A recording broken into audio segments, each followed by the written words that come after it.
Good evening. Good evening. I'm here tonight not only as the governor of New Jersey, but also as Donald Trump's friend for the last 14 years. We are about to be led by not only a strong leader, but by a caring, genuine, and decent person. I'm proud to say that the voice of the people of our nation is being heard in this hall tonight, and those voices want Donald Trump to be the next president of the United States.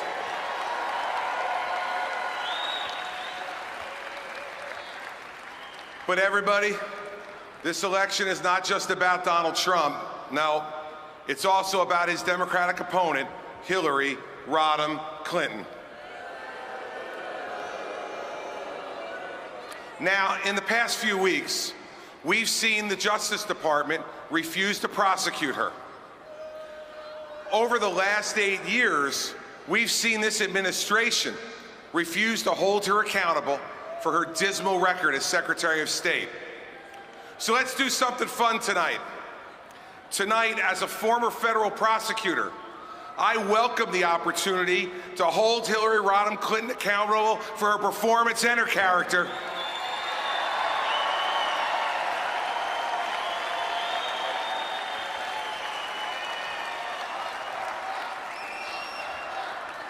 Now,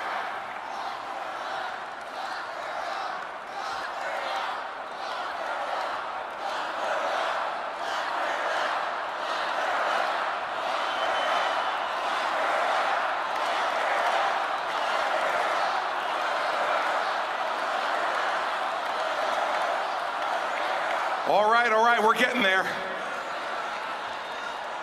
Give me a few more minutes, we'll get there.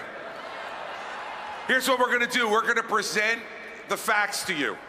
You, tonight, sitting as a jury of her peers, both in this hall and in your living rooms around our nation. You see, since the Justice Department refuses to allow you to render a verdict, I'm gonna present the case now on the facts against Hillary Rodham Clinton.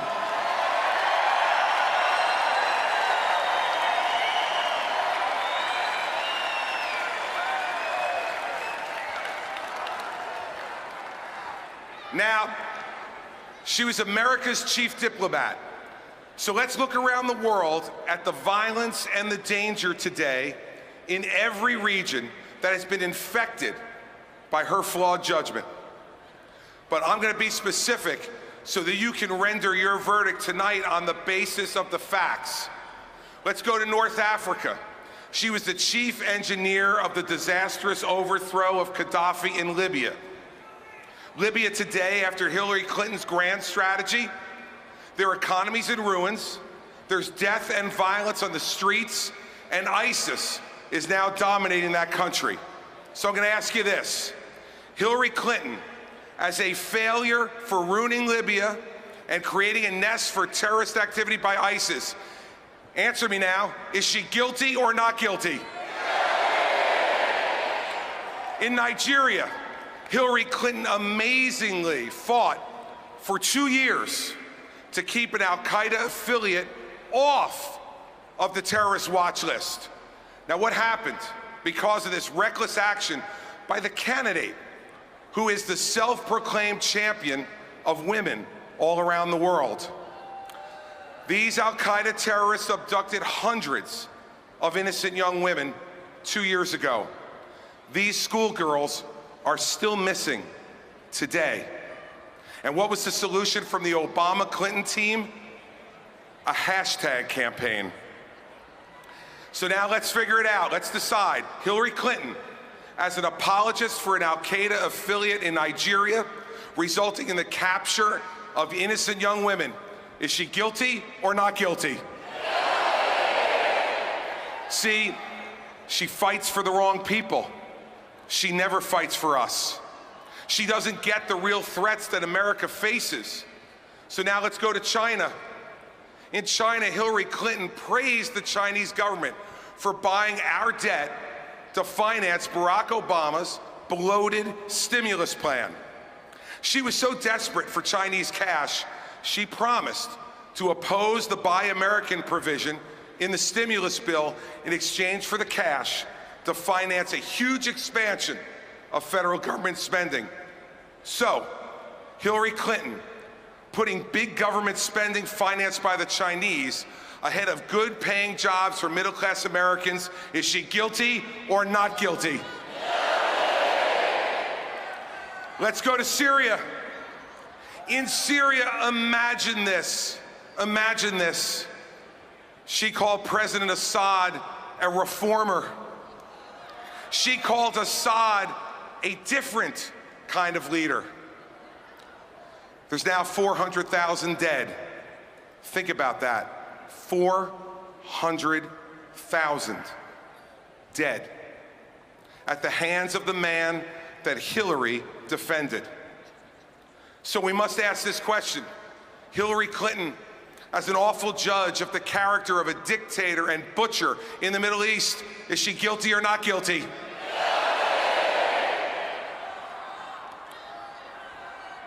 Next in Iran, she launched the negotiations that brought about the worst nuclear deal in history. Let me be clear, America and the world are measurably less safe and less respected because of the Iran deal that Hillary helped cut, period. After she launched those negotiations, she became the biggest cheerleader for this agreement in the end. It's a deal that will lead to a nuclear Iran, an Israel that will be less safe and secure, and a much more dangerous Middle East. So let's ask it. Hillary Clinton, as an inept negotiator of the worst nuclear arms deal in American history, is she guilty or not guilty? Next.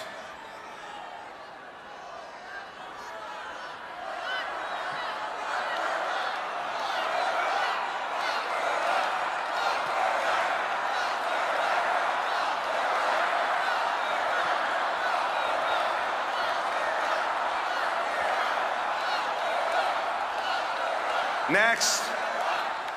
Oh, believe me, we're not done yet. The indictment is hardly complete. Next, let's go to Russia. She went to the Kremlin on her very first visit and gave them that stupid, symbolic reset button. You know what I think that button should have read? It should have read delete. You know, she's very good at that, by the way.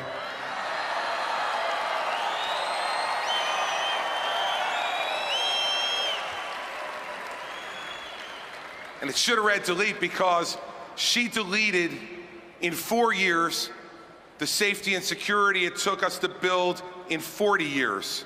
The next year, she said our goal, America's goal, was to strengthen Russia. Strengthen an adversary led by a dictator who dreams of reassembling the old Soviet empire? What an extraordinarily dangerous lack of judgment.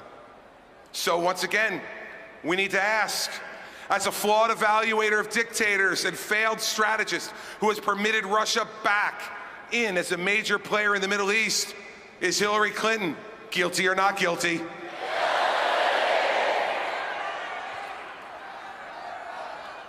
Now we go to Cuba.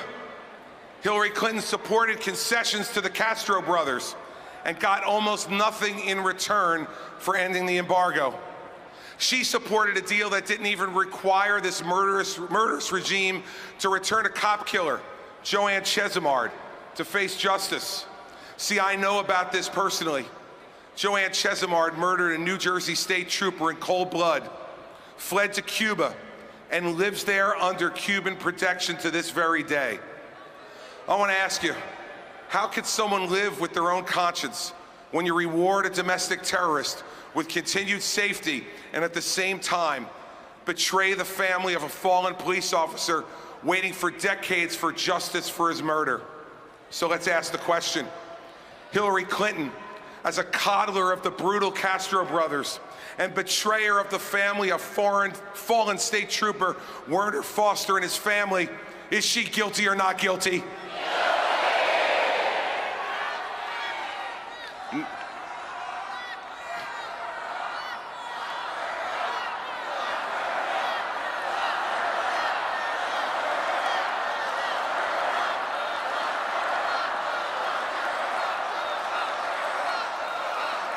Now, finally here at home, in one of her first decisions as Secretary of State, she set up a private email server in her basement in violation of our national security.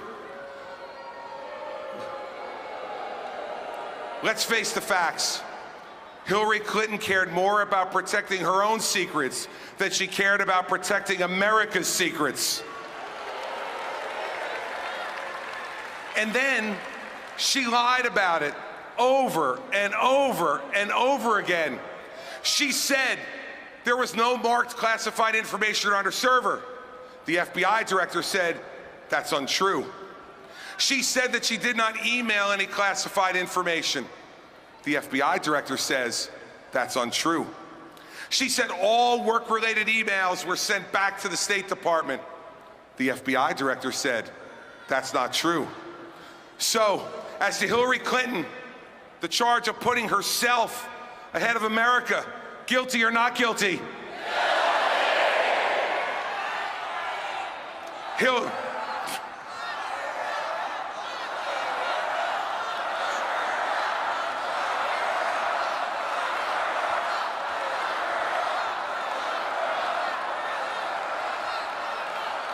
I got another question for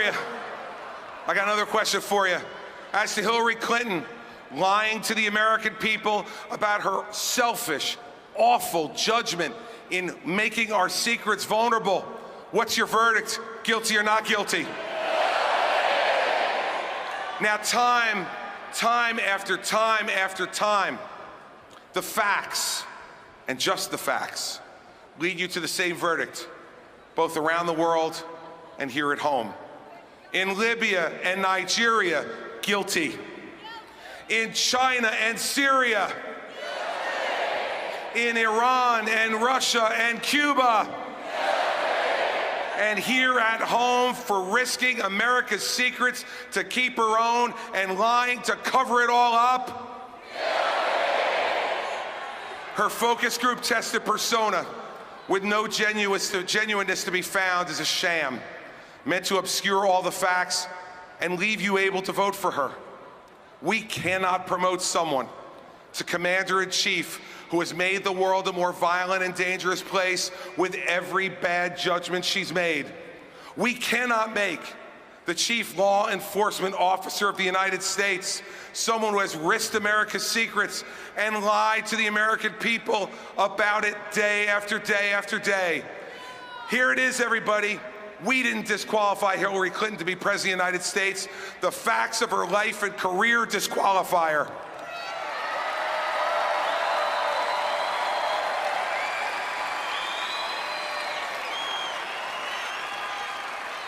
See, I can tell that everybody in this hall agrees with this, but I want to take our last moments here to talk to all of you at home, in your living rooms, sitting there tonight. You're the ones who will decide this election. We have an alternative. We have a man who is unafraid. We have a man who wants to lead us. We have a man who understands the frustrations and the aspirations of our fellow citizens. We have a man who judges people based on their performance, regardless of your gender, your race, your ethnic or religious background. I implore you, we do not need to settle for less in this election. We cannot reward incompetence and deceit. We need to demand more than what Hillary Clinton offers for America. Because see, we know exactly what 4 years of Hillary Clinton will bring. All the failures of the Obama years, but with less charm and more lies.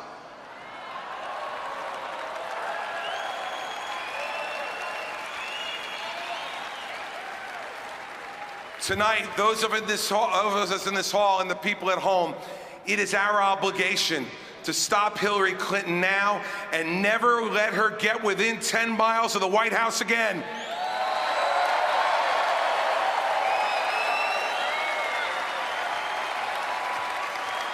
It is time to come together and make sure that Donald Trump is the next president of the United States. I am proud to be part of this team.